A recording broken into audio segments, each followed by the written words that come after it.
Hey everybody, it's your old pal Chris. I'm here with Sierra and Mary from the Experiential team, and we're talking to Ryan Miziker about Onionhead's Revenge. Ryan, what can folks expect from Onionhead's Revenge? Well, we're at year 2 at the Mall of America. It's a Halloween haunt, and it's going to be a blast. Mall of America. For more than 30 years, it has been a retail leader and an international destination, and it remains the largest mall in the U.S. Not to mention, it welcomes millions of guests from around the world. It's huge, but it's also so much more. In this podcast, you're going to hear the real stories of how it started and why it continues to thrive. You'll hear about challenges we faced along the way and what you can learn from them. We will feature guests and experts from all walks of life and business, and along the way, you'll laugh, learn, and maybe even change the way you look at things. So if you're a fan of the mall, a brand new visitor, an entrepreneur, or a dreamer, prepare to dive deep into so much more. This podcast is presented by the Bloomington Convention and Visitors Bureau. Okay, so I presented a pretty interesting thing. It was called The Secret is the Sound, and it was how music brings emotion to entertainment, location-based entertainment. Mm-hmm. So we went for everything from the big ones that everybody knows, we got them out of the way of the earworms, things like It's a Small World and Pirates of the Caribbean and stuff like that.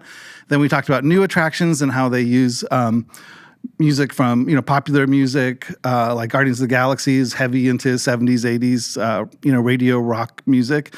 And we went through horror and classical music and kind of everything in between.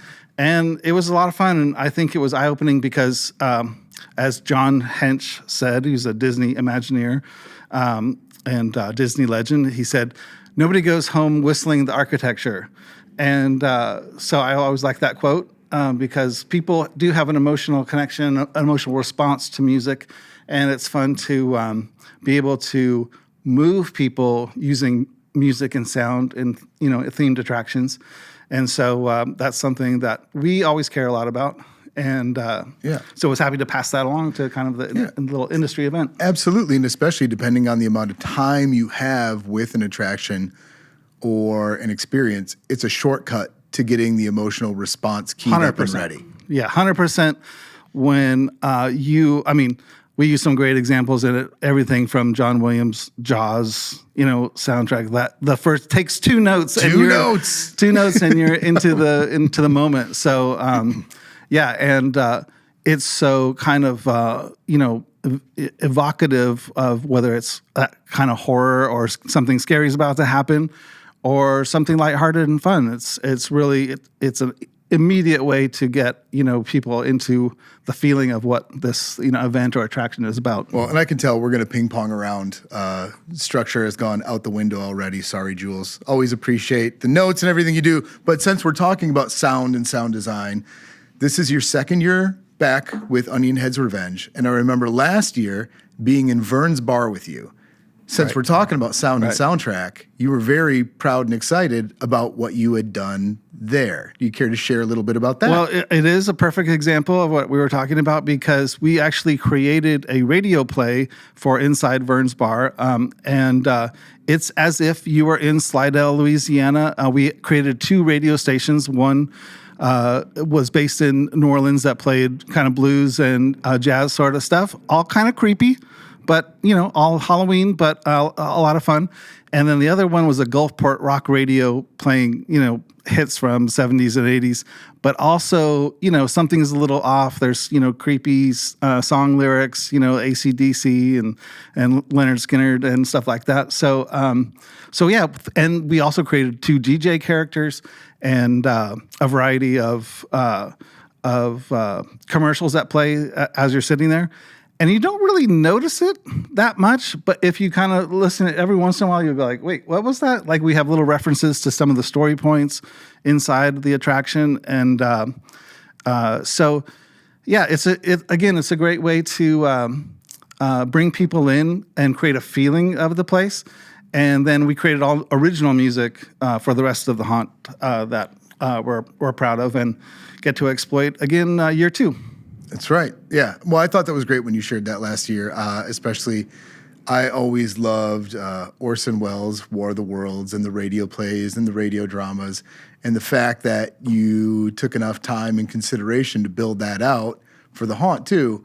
It's those details that make a difference. And like you said, people might not notice right away, but you'll feel it. Like if you're in that environment, it's something that you inherently will feel, and maybe you pick up on it, and maybe it sticks with you. Within immersive entertainment, immersive theater or immersive experiences, we like to say like there's the waders, who are just kind of tiptoeing in the water. There's the swimmers and people who want to follow along, and then there's the deep divers like Chris Gropp who like want to know the story, want to experience the whole thing, want to know who the characters are and what's happening, and so we do that kind of on every level.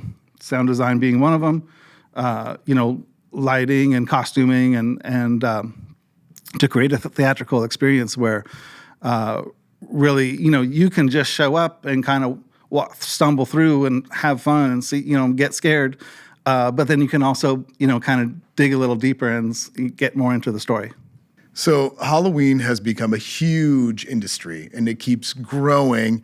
And I think it's probably because you can pull it forward more and more and more each year. So you see theme parks getting involved earlier and earlier, and we love to have fun here. We love to decorate. We love to do all these things.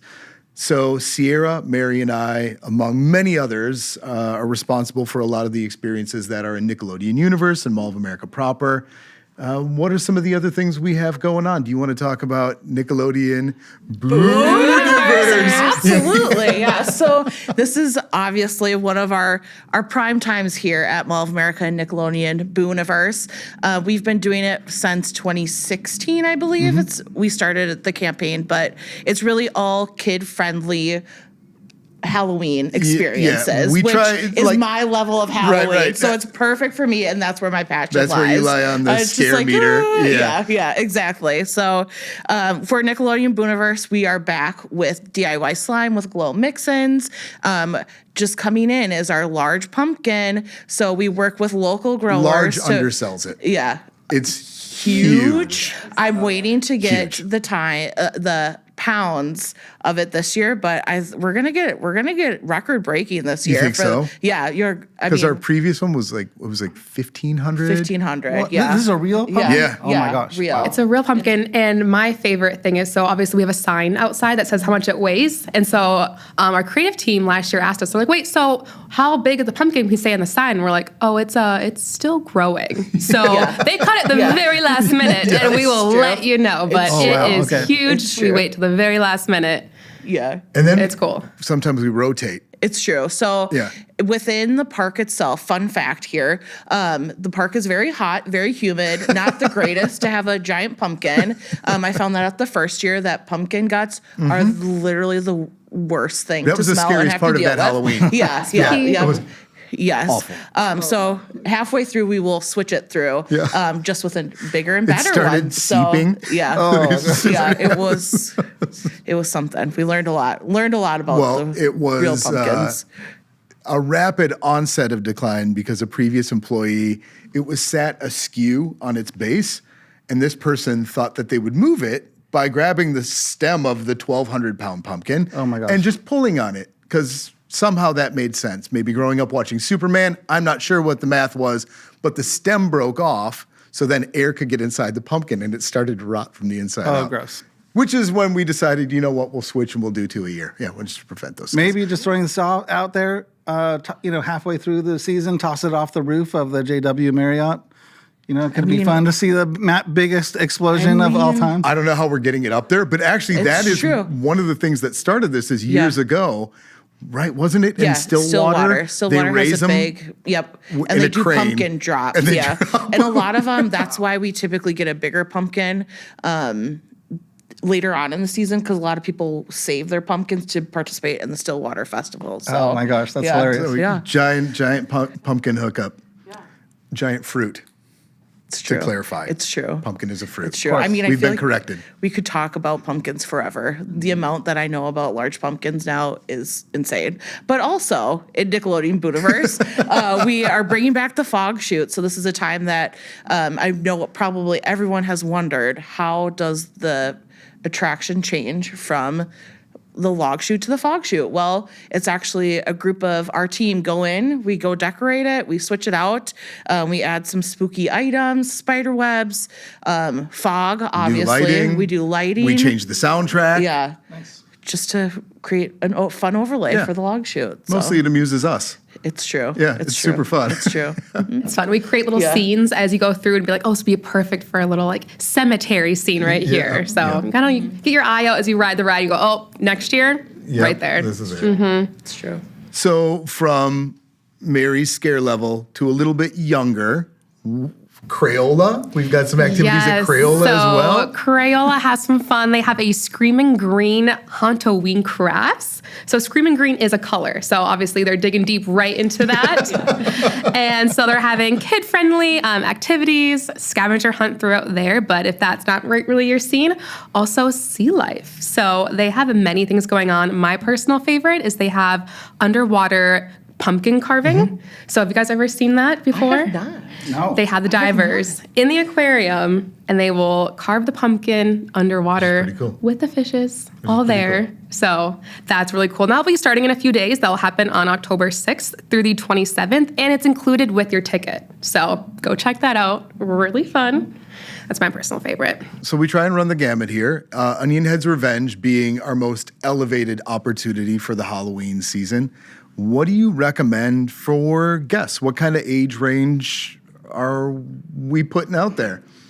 All are welcome. However, we recommend 10 and up. It is scary, and so we're back for year 2.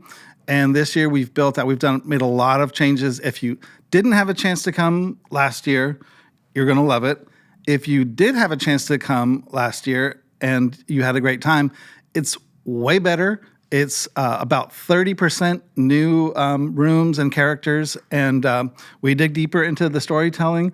But there's also a lot of just craziness and jump scares and loud music and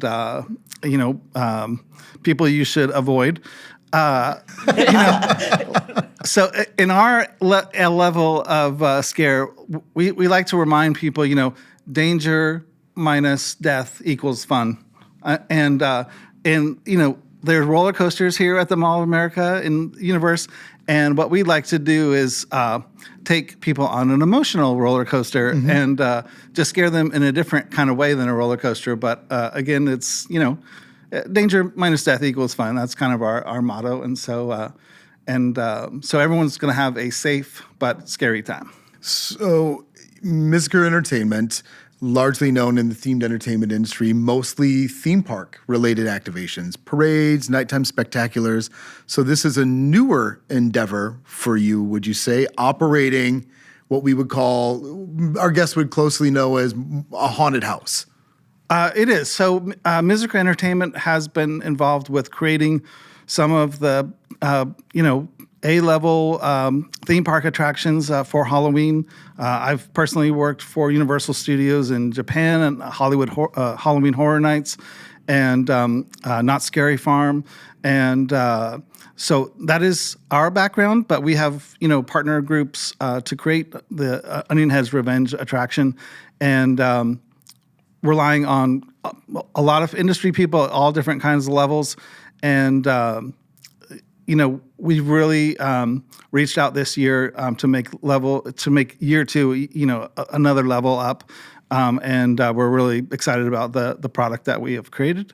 And like I said, it's going to be a lot of fun. And we open tomorrow night. I should mention, tickets start at $17.95 for opening weekend, and go up from there. And it gets a little more expensive as you get toward Halloween.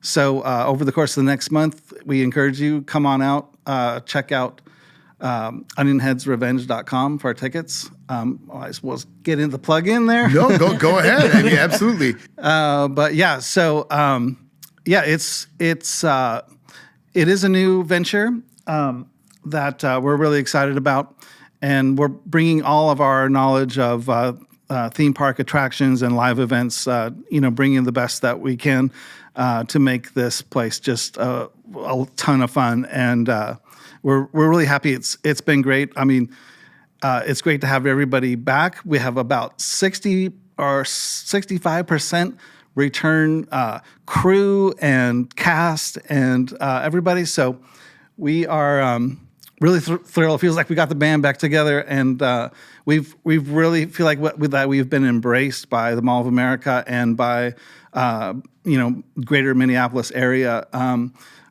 just to really like people want this, and they're having a great time, and we can't wait for this. I think this spooky season is gonna be more fun than ever. So for people who haven't been or aren't familiar with Onionhead's Revenge, set the stage for us. Because I realize I would be remiss as producer Julie sent forward a note that said describe it, and future note, let's do black ink on white paper because my eyes can't see the blue. But what is Onionhead's Revenge beyond the idea of a haunted house? Set the stage for us. Well, we like to say, it is a story-based haunted experience. And the first thing that you'll notice when you step into the lobby, first of all, it's a little deceptive on purpose. It's actually a huge site. It's an acre. It's about 43,000 square feet, and even though most of it is hidden behind the walls at 200 South, here at the Mall of America. The first thing you'll notice is that you're stepping into Slidell, Louisiana, which is the setting for our story. Slidell, Louisiana is a real place, and there is a true legend called Onionhead, and it's a story that we tapped into, and we expanded, we made it our own, but there was a story. The story goes that there was... someone went missing, possibly murdered.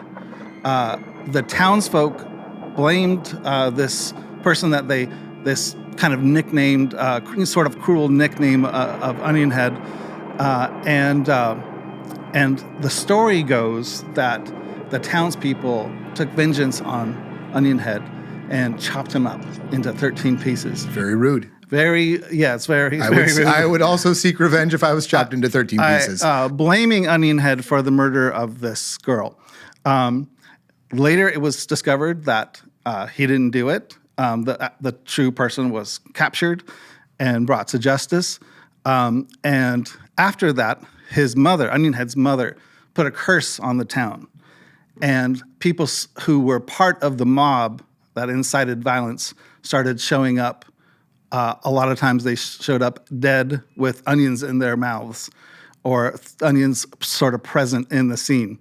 So as you make your way through Onionhead's revenge, as he takes his revenge on the townspeople who attacked him and spread his remains in the town cemetery,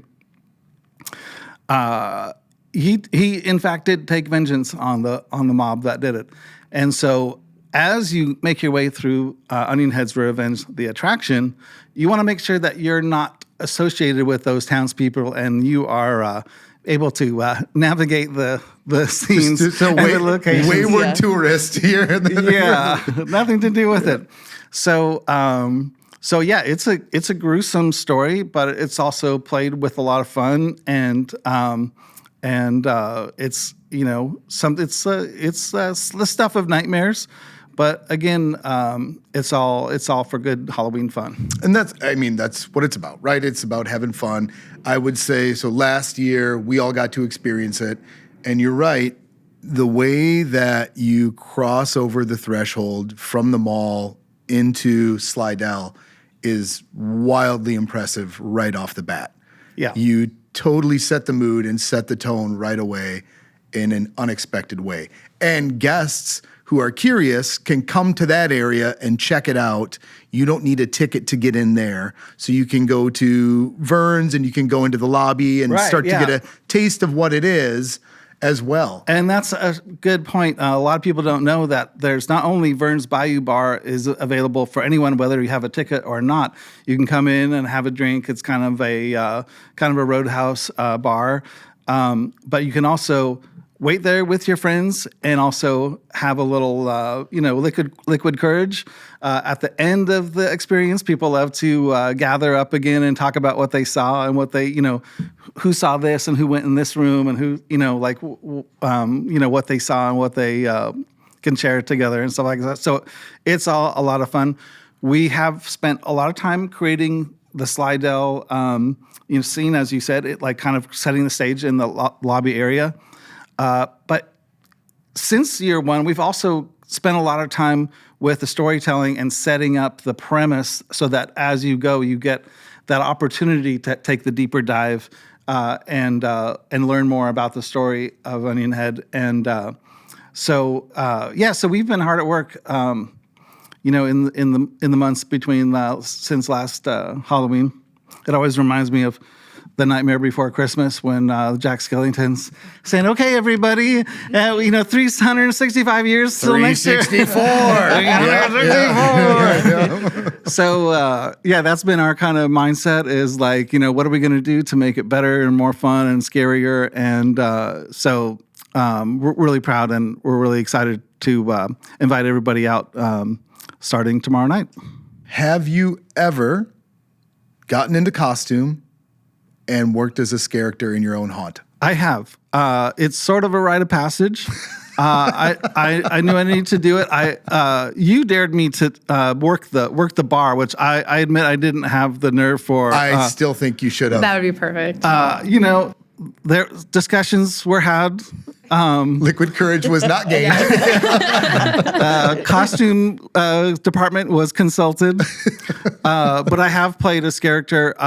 It's demanding, and I think it's only right that we figure out, and know what we're asking of employees because it's physically demanding, can be emotionally demanding. It's it's loud and it's kind of a ruckus, and that's all part of the fun.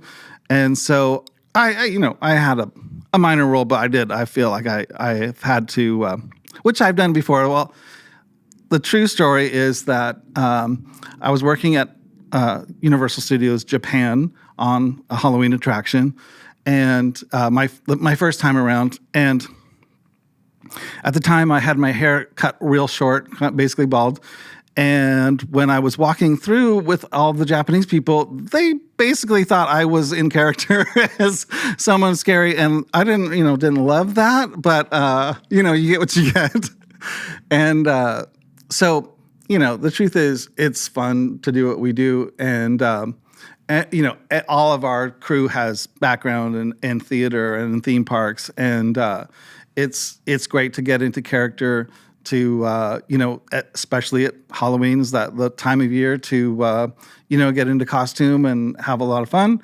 And so, yes, I encourage everyone, if they have the chance, it's a great kind of harmless way to get out some, aggression and have some fun and laugh with your friends. And that's really what's funny when I always use the word fun when we're talking about Halloween stuff because even when it's really scary, people come out and their immediate reaction is to start laughing. Mm-hmm, absolutely. And to me that's really great. And if you are scared easily, come behind the scenes and see how it's done. And that is a whole nother kind of. It's a lot of fun. It's a lot of fun to see what goes into it, and you have a different reaction to it. And just like having Halloween at your home when you get to see kids in trick-or-treating and handing out candy, it's to be kind of behind the scenes of the the holiday time that we have together, I think is always a great part of life. And I feel like anybody who's hesitant, if you've ever done your taxes, this is way less scary than that, right? Like this is fun. Like this is for Car fun payments, and for entertainment. Absolutely, forget all that. Yeah, way more just fun forget than that. about being an adult for a while and come and have a good time. So you mentioned dressing up, you mentioned costumes. What was your favorite Halloween costume as a kid that you wore? Not just like you saw somebody else and thought, man, I wish I was that. My grandma's from Iowa, and she was an excellent seamstress. And she made my brother a cast once, which was pretty cool. But she made me like my own Batman costume that she sewed herself, and it was pretty cool. So That's awesome. Pretty strong Batman costume. Meri? I had a Clifford costume that made its appearance more than once for Halloween, as well as book fairs, and this was in elementary school. So it was my favorite for sure. Mine, it's pretty classic, but I was a witch, and it was a sparkly dress, and I was really excited because I got to wear black lipstick, and so I was like, oh, makeup. Big moment. Big moment for like moment. 5-year-old Sierra. Yeah. That's awesome. Chris, you got to go too? So I tried once, and I'll admit this, I tried to be Jesse Ventura's character from Predator, Blaine, and it looked terrible because, of course, I was like 9. So not only did I not have the physique, I was just missing on all fronts. So we pivoted to Indiana Jones, and that was a little bit less worse, but it was a good one. That was fun. Yeah. I think in high school I did Hunter S. Thompson once. Was maybe a little cerebral for some of my friends, but That's my adult goal, is to like morph into that. That's awesome. Favorite Halloween candy? And then we're going to go to worst. So start thinking about that. I'm hoping to start a fight. You got a favorite candy? I really like peanut M&Ms, but I think it's more of like in the fall time frame is the best time for peanut M&Ms. Okay. Man, honestly, Reese's peanut butter cups. Okay. I mean, it's right there, but it's so good. Like the pumpkin ones? No. Really? No. Wait, so like the OG. Like just the I'll cup. go the circle size, or even the little cup ones. Okay. Both excellent. I love peanut and chocolate, but yeah. Who was having this conversation? I feel like the pumpkin The Reese's shapes are more fun. have 'cause they the have best more peanut ratio butter, right? of peanut butter to chocolate. Yeah, I it's- agree. I think it's a little hack there. If you want a little bit more peanut butter, you got to go with the shapes. I love it. Yeah. What was yours? I'd go a little opposite direction. I love fruity stuff. So Okay.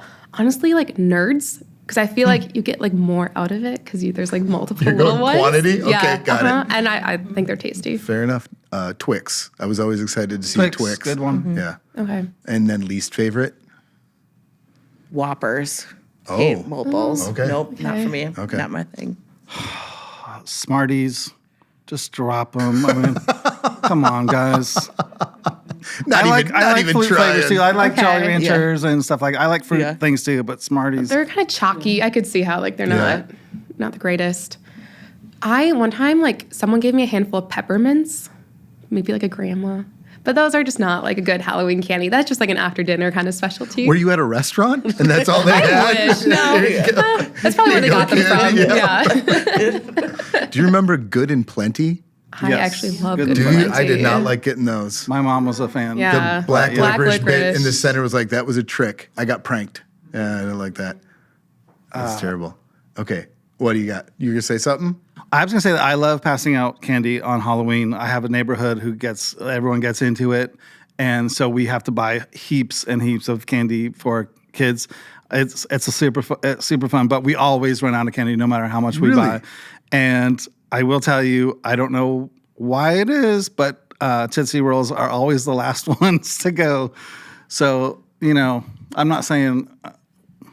The audience has I was spoken. going to say, I kind of forgot about them, to be Rolls. honest. So Tootsie that Rolls. makes sense. Yeah. Okay, and then last question: favorite scary movie? Oh, that's a good one.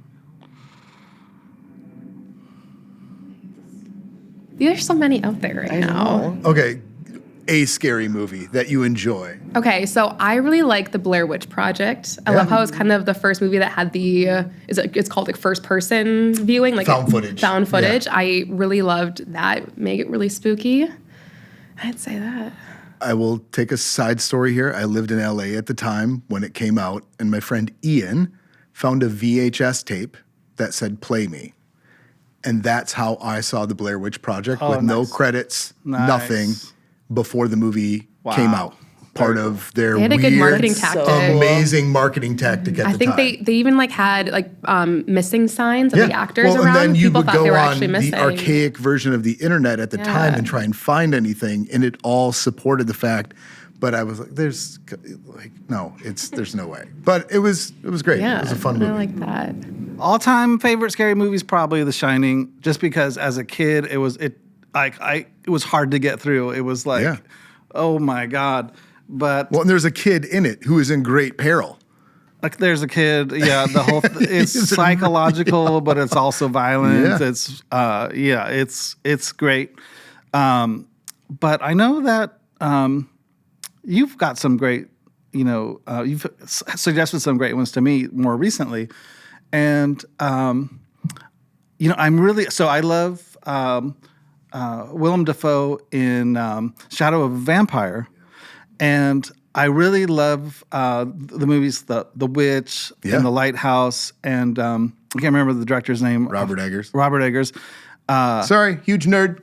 But Moving on. I need to remember, but his Nosferatu comes out at Christmas, and awesome. I cannot wait. Looks awesome.